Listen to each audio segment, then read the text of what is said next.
Les employés de la SOSUCAM expriment leur ras-le-bol.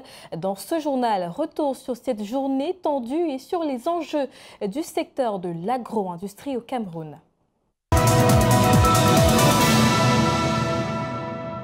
Bienvenue, mesdames, messieurs, vous êtes en direct de l'info du jour et vous regardez Global L Télévision. À quelques kilomètres de la ville d'Obala, dans la région du centre Cameroun, les habitants de Nkoteng sont confrontés à des émeutes. La pomme de discorde vient d'une revendication des meilleures conditions de travail par les ouvriers de la SOSUCAM. Notre stagiaire Aurel Tangmam fait le point.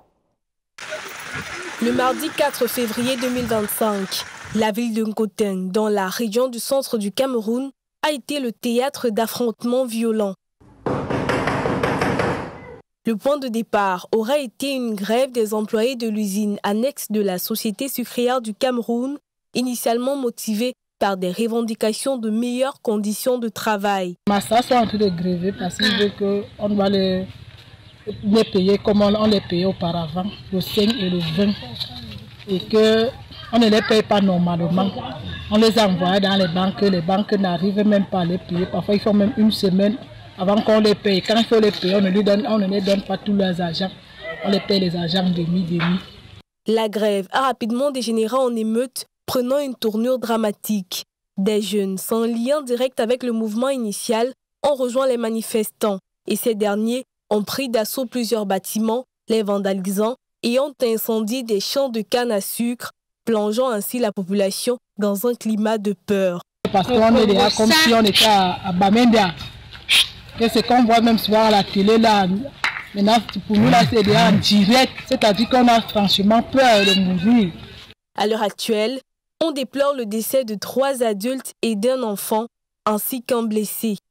En réponse à cette situation, le sous-préfet de l'arrondissement de Nkoteng a ordonné la fermeture de tous les débits de boissons et a interdit tout regroupement de personnes. Ces affrontements au sein de la SOSUCAM ont donc ravivé les débats sur les droits des travailleurs ainsi que les traitements des employés au Cameroun.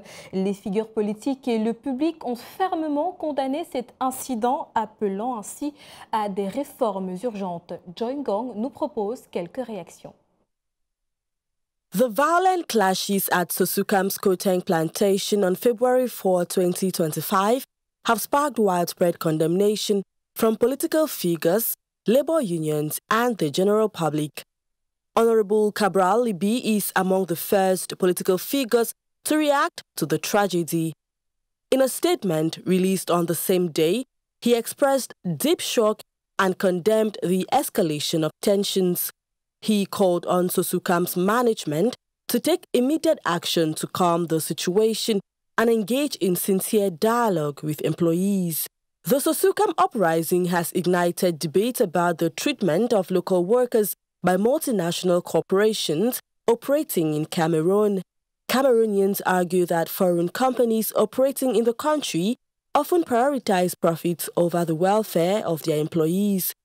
Apart from poor working conditions, some workers struggle to survive on very low wages. Chacun doit embaucher son Camerounais et payer comme il veut, mais je dis, ça ne tient pas. Ça ne tient pas debout. Un responsable dans une grande ville comme Yaoundé ou Douala, il a un salaire de 50 000. Là, il a quelque chose qui ne tient pas. 50 000, il a une femme, des enfants, il fait quelle vie? They are of the opinion that the state must take stronger action in regulating multinational corporations. Chacun traite à sa manière. Voilà, c'est donc l'État qui devait réguler ça. Ils savent que bon, il peut payer les Camerounais à tel moment ou à tel moment, à tel montant, et payer tous les droits. Et payer la CMPS, payer tout. Il y en a d'autres ici là, qui ne payent même pas la CMPS. Vous voyez? Et les agents camerounais même qui travaillent là, ils ne savent même pas si c'est payé ou pas. Ici, chez nous, au Cameroun, on doit lui dire comment il doit se comporter. Discussions are underway to investigate the incident and prevent further escalation. Et le temps est justement à la réflexion sur les enjeux de l'emploi dans le secteur de l'agro-industrie au Cameroun. Dans le cas précis de l'entreprise Sosucam, les conditions de travail ne sont pas toujours les meilleures. Les droits des employés, notamment ceux qui sont saisonniers, sont très souvent foulés aux pieds à leur détriment. Et c'est ce que nous dit Colin Bekatal. La nature humaine aspire à la justice. Cette logique se vérifie dans le vent de tension qui a soufflé en Gauteng, le centre de l'industrie sucrière au Cameroun. L'enjeu ici porte sur les défis structurels que doivent relever les travailleurs camerounais qui exercent dans l'agro-industriel. On n'en est pas à la Sosucam en l'occurrence, aux premières revendications. Les plus à plaindre sont des ouvriers saisonniers qui ne demandent pas plus que des conditions meilleures de travail. Dans bien des cas, en ce qui les concerne, les accidents de travail ne sont pas dans le jargon de l'employeur. C'était un coup de ma tête, donc au niveau du tibia. J'ai eu à faire 11 jours au quartier. Au niveau où je devais percevoir mon salaire, on me dit les 11 jours, tu ne pourras pas les percevoir. Les soins dans ce cas ne se font que sous fonds propres. C'est dans ton propre frais que tu te fais soigner. Et tandis que le permanent, il a un autre quota pour que la société lui rembourse. Et nous, on souffrait vraiment. Et l'oppression, malheureusement, ne vient pas de si loin. Voici plusieurs années que cela dure, et l'on est à s'interroger sur ce que font les autorités pour la protection des droits des travailleurs. Faut pas l'oublier, l'oppression conduit inévitablement à la révolte. Des tensions qui peuvent être évitées si seulement les employeurs étaient désireux de rendre le dû à leurs employés pour un avenir plus serein des multinationales au Cameroun. Et c'est ce que nous dit une fois de plus Colin Bekatal. Un bel avenir de la Sosucam comme pour celui des entreprises agro-industrielles au Cameroun repose sur l'apaisement du personnel en quête de justice. L'apaisement qui est quant à lui tributaire, comme le disait l'honorable Cabral Libi, du respect des droits des travailleurs. Le premier, tenant du salaire. Si vous utilisez quelqu'un qui amène l'entreprise à générer des recettes et même à faire des bénéfices, il est tout à fait normal de redistribuer ce bénéfice sous la forme d'un salaire. Pourquoi on ne paye pas du personnel et que l'entreprise continue de fonctionner? Il est aussi question de faire, entre autres, mention des assurances.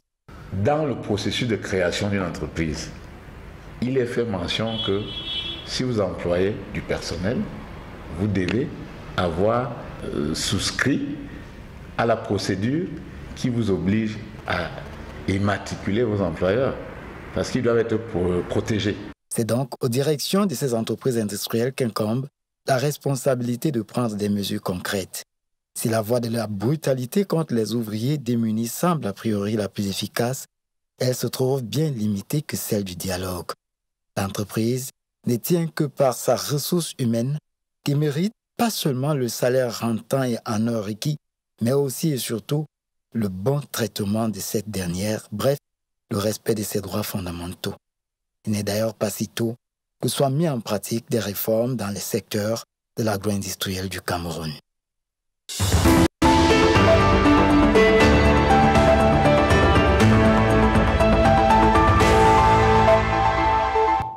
Restons au Cameroun dans le bonus de l'info. Les Lions indomptables du Cameroun s'engagent dans un nouveau partenariat avec la marque de sport suisse 14. La décision a été prise au terme d'une réunion d'urgence de la Fédération camerounaise de football. Blandine Jinka. The Cameroon Football Federation, FECAFOOT, has announced a new partnership with 14, a Swiss sports equipment manufacturer, making the company the official equipment provider for the Indomitable Lions. This partnership is expected to provide the team with high-quality equipment and apparel, enhancing their performance on the field. 14 is a well-known brand in the sports industry, and this deal is seen as a significant boost to the team's preparations for upcoming international competitions. The company's expertise in designing and manufacturing sports equipment will undoubtedly benefit the Indomitable Lions.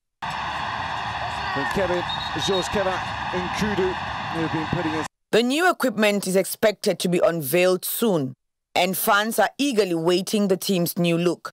As the Indomitable Lions gear up for their next challenge, this partnership is expected to play a crucial role in their success.